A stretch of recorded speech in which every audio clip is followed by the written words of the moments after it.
Halo teman-teman semua, bertemu lagi dengan aku Vita Dwi Sakundiana. Nah, kali ini kita akan ngebahas tema yang sama, yaitu seputar bisnis. Jadi gimana sih sebenarnya tips bagi pemula untuk memproduksi baju sendiri.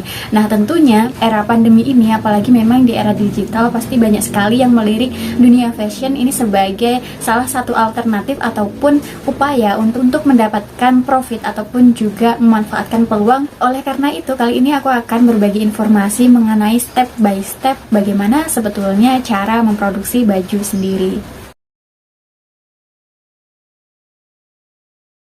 Di sini aku tidak ingin menggurui teman-teman semua, tetapi aku hanya ingin berbagi cerita, berbagi pengalaman saja. Walaupun memang brand dari usaha aku atau Anahla Signature ini adalah sebuah brand yang baru saja dimulai sekitar 2 bulan ini. Jadi secara tidak langsung memang dari prosesnya sejak awal launching sampai dengan hari ini tentu ada tahapan-tahapan, proses-proses yang sudah banyak dilalui, yang tentunya bisa aku ceritakan atau bagikan kepada teman-teman semua supaya bisa belajar nih, oh ternyata membuat brand fashion sendiri itu seperti ini, dan ternyata banyak sekali tahapan yang harus dilalui dan proses-proses yang harus ditekuni seperti itu.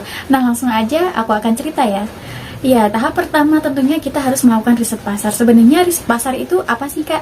Jadi teman-teman, riset pasar ini adalah cara paling awal yang harus teman-teman lakukan untuk melakukan pengamatan sekaligus melakukan mini penelitian. Jadi melihat sebetulnya kebutuhan pasar sekarang itu apa, seperti itu. Jadi tidak mungkin teman-teman ingin memproduksi suatu baju itu dengan asal memilih saja.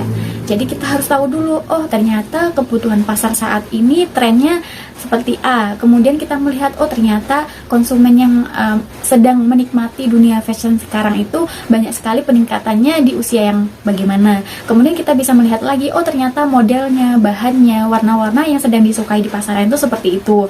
Nah, oleh karenanya ini salah satu tahap penting yang menentukan apa yang harus teman-teman jual nantinya. Karena kita tidak bisa menjual produk sesuai dengan asumsi kita sendiri. Karena sebagai penjual tentu kita ingin memenuhi kebutuhan pasar. Jadi tidak mungkin kita hanya mengedepankan pada asumsi kita sendiri. Oh ternyata sebetulnya aku pengennya seperti ini. Oke, aku jual seperti apa yang menjadi mauku. Itu tidak bisa karena orang lain yang akan menikmati dari hasil produksi kita. Oleh karenanya kita harus menentukan dari apa yang kita jual nantinya sesuai dengan kebutuhan pasar, apa yang diinginkan oleh masyarakat, terutama bagi generasi saat ini. Nah, cara paling mudah ialah kita bisa melihat nih di berbagai media sosial, terutama adalah Instagram. Instagram sekarang tidak hanya sebagai sarana tukar informasi atau mengabadikan momen yang sedang kita alami ataupun melihat kehidupan orang lain, tetapi kita juga bisa melihat, menilai dan juga menelaah pasar dengan melihat akun-akun media sosial khususnya di bidang all shop.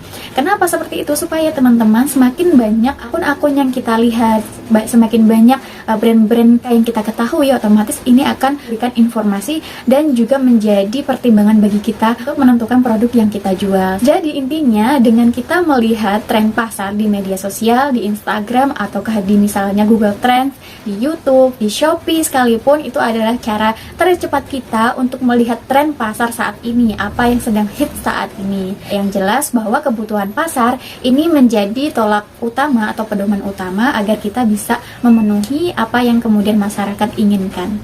Untuk yang kedua adalah kita harus juga menentukan segmentasi pasar atau target pasar.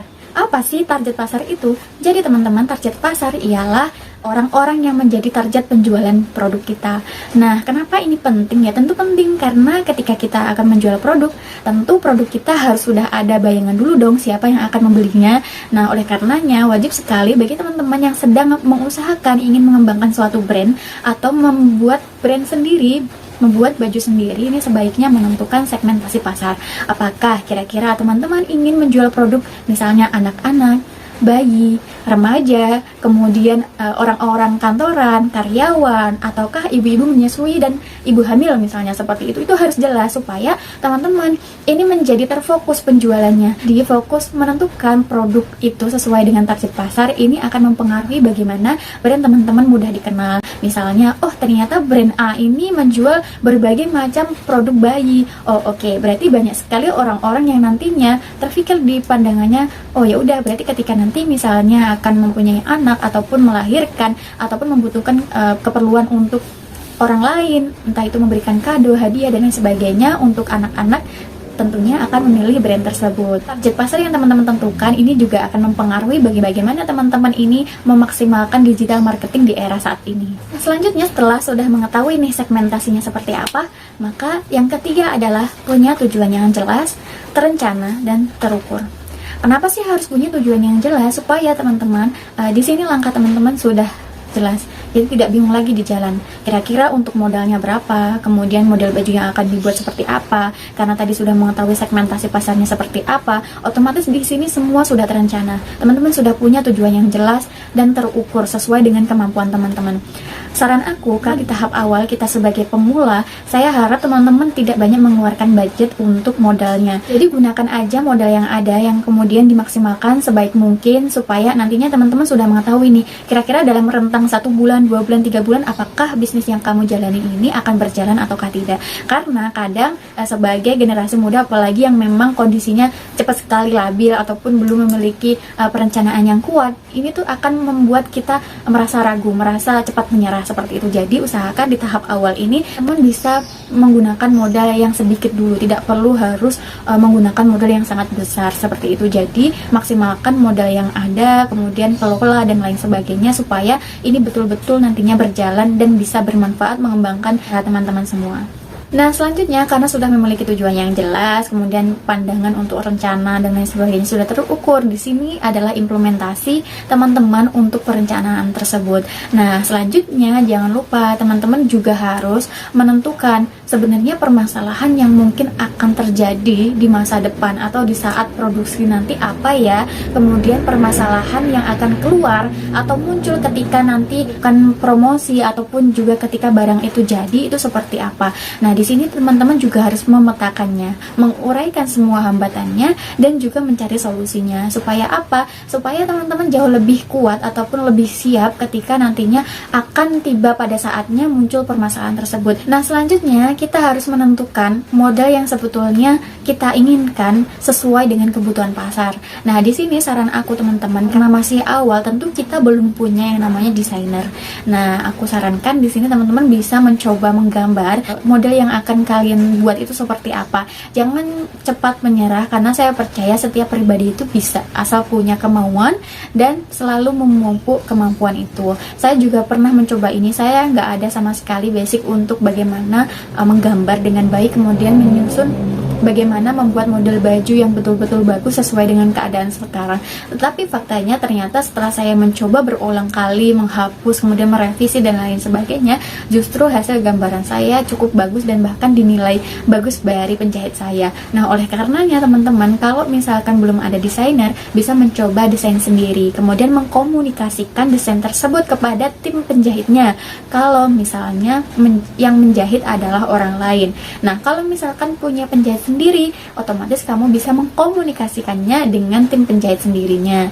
Atau misalnya teman-teman memang punya kemampuan untuk menjahit, maka tidak ada salahnya mencoba desain tersebut ya. Yang jelas teman-teman, mengimplementasikan bagaimana keinginan kita dari modal yang kita buat ke dalam bentuk potongan baju itu sangatlah sulit. Oleh karenanya di sini aku harap teman-teman mempertimbangkan sebaik mungkin apakah memang akan dijahit sendiri atau menggunakan jasa dari penjahit ataupun juga jasa dari konveksi. Nah, dari sini teman-teman, aku nanti akan membagikan tips juga terkait dengan bagaimana sebetulnya memilih penjahit yang amanah seperti itu. Tapi aku akan bahas ini di next video selanjutnya. Tahap selanjutnya ialah menentukan harga jual. Menentukan harga jual itu tidak semudah apa yang kita bayangkan, karena kita harus melihat dulu nih kompetitor kita siapa, harga jual mereka berapa. Nah, ini juga kita harus pertimbangkan. Kemudian yang kedua, kita juga harus mempertimbangkan tenaga, waktu, pikiran yang sudah kita keluarkan. Kalau misalnya kita punya tenaga kerja, kita juga harus menghitung berapa biaya yang kemudian kita keluarkan untuk tenaga kerja, pengeluaran untuk jasa jahit, kemudian untuk keperluan foto, dan untuk keperluan pembelian bahan. Nah, ini adalah kebutuhan pokok yang tidak bisa kita nego.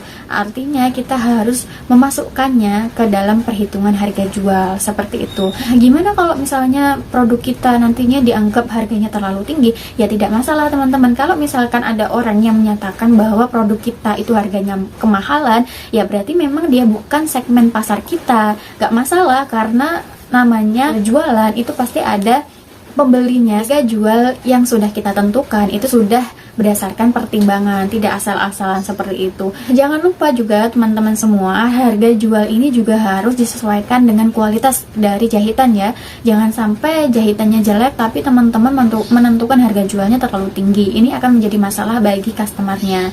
Nah, oleh karenanya untuk menghindari hal tersebut, kiranya kalau misalnya teman-teman ini menjahit produk bajunya atau pakaiannya di tim penjahit yang lain, konveksi misalnya dan lain sebagainya, usahakan untuk melakukan cek berulang kali. Dengan misalnya ketika samplingnya sudah jadi, teman-teman bisa mengecek kira-kira kurangnya di mana nih, seperti itu. Nah, kiranya pada saat itu terdapat kekurangan, teman-teman segera mengkomunikasikannya dengan penjahitnya supaya bisa nantinya diperbaiki. Setelah teman-teman sudah melakukan quality control di tahap pertama, yakni di tahap sampling, jangan lupa juga teman-teman meskipun sudah menganggap bahwa sudah sempurna nih di tahap sampling, jangan sampai teman-teman kelewat juga quality control di tahap terakhir, yakni dimana produk dari baju teman-teman ini secara final sudah diproduksi atau sudah diselesaikan oleh tim penjahit. Nah, di sini tugas teman-teman adalah mengecek kembali, melakukan quality control lagi, kira-kira dari jahitan, kemudian pemasangan label ataupun juga pemotongan kain-kainnya, dan dari segi kerapian, dan supaya apa? Supaya kita tidak mengalami one prestasi.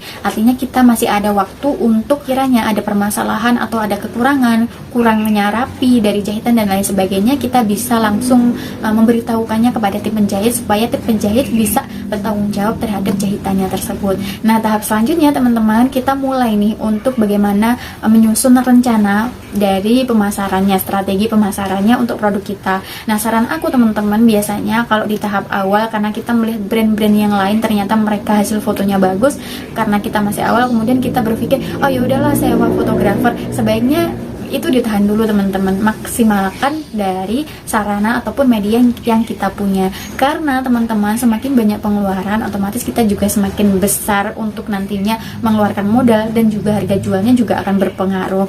Nah, saran aku, karena kita memang masih awal, ya gunakan modal itu sebaik-baiknya, kemudian dimanfaatkan juga untuk bagaimana mempromosikannya. Kalau misalnya kita belum sanggup nih menyewa jasa fotografer, kita bisa menggunakan HP kita sendiri. Kan saat ini sudah banyak sekali ya aplikasi bagaimana untuk mencerahkan, mengatur saturasi dan lain sebagainya, seperti itu. Jadi manfaatkan media yang ada. Nah, kemudian kalau misalnya dirasa budgetnya itu ada untuk fotografer dan lain sebagainya, maka itu bisa dimanfaatkan. Selanjutnya adalah mempromosikan. Nah, ini jangan lupa memperhatikan bagaimana digital marketing di era saat ini, karena saat ini sudah sangat masif ya, dan sangat kreatif sekali bagaimana orang-orang berlomba-lomba untuk memberikan yang terbaik dari segi feeds Instagram maupun juga Shopee ataupun marketplace lainnya yang digunakan. Jadi jangan lupa untuk terus belajar bagaimana membuat tampilan foto ataupun mempresentasikan hasil produk teman-teman di media sosial ini dengan sebaik mungkin, karena saat ini sudah banyak sekali aplikasi dan banyak sekali video-video yang bisa membantu kita untuk meningkatkan bagaimana kualitas gambar yang kita jual. Untuk strategi marketing ini dengan menggunakan endorse, kalau memiliki kemampuan tersebut, ataupun juga jasa untuk iklan ads ataupun juga melakukan iklan ads Facebook ataupun juga iklan di Shopee. Intinya manfaatkan kesempatan iklan yang ada jika ada budgetnya. Kalau belum ada, maka bisa melakukan cara-cara konvensional, ini dengan follow orang-orang yang kiranya berpotensi terhadap pembelian produk teman-teman. Dan tentunya tidak lupa juga kita bisa meningkatkan kesadaran dengan misalnya like, komen, kemudian sering-sering nimbrung di akun-akun all shop yang sudah besar atau terkenal dan lain sebagainya. Intinya kalau di 1 bulan pertama, kemudian bulan kedua tidak ada yang beli, ya tidak masalah, anggap aja itu sebagai proses belajar dan menjadi PR bagi kita untuk terus bagaimana mengembangkan produk tersebut. Jadi semangat terus ya teman-teman, jangan pernah pantang menyerah. Intinya anggap aja usaha kita saat ini adalah cara untuk membuka pintu rezeki di masa yang akan datang, supaya di masa yang akan datang kita tidak perlu merasakan posisi yang saat ini yang baru merangkak gitu loh. Jadi di masa yang akan datang kita sudah lebih maju lagi, banyak yang beli dan lain sebagainya. Intinya jangan patah semangat dan terus belajar dan terus mempromosikan produk-produk kita, entah itu melalui YouTube, melalui iklan Instagram, Shopee, Facebook, ataupun juga endorsement. Ya teman-teman, informasi yang bisa aku sampaikan semoga bermanfaat dan juga mendapatkan respon yang positif dari teman-teman semua. Tetap semangat dan pantang menyerah. coba aja selagi ada kemampuan dan ada peluangnya. Nah, sekian yang bisa aku sampaikan. Jangan lupa kalau misalnya kamu ada pertanyaan, tulis aja di kolom komentar ya. See you di next video selanjutnya.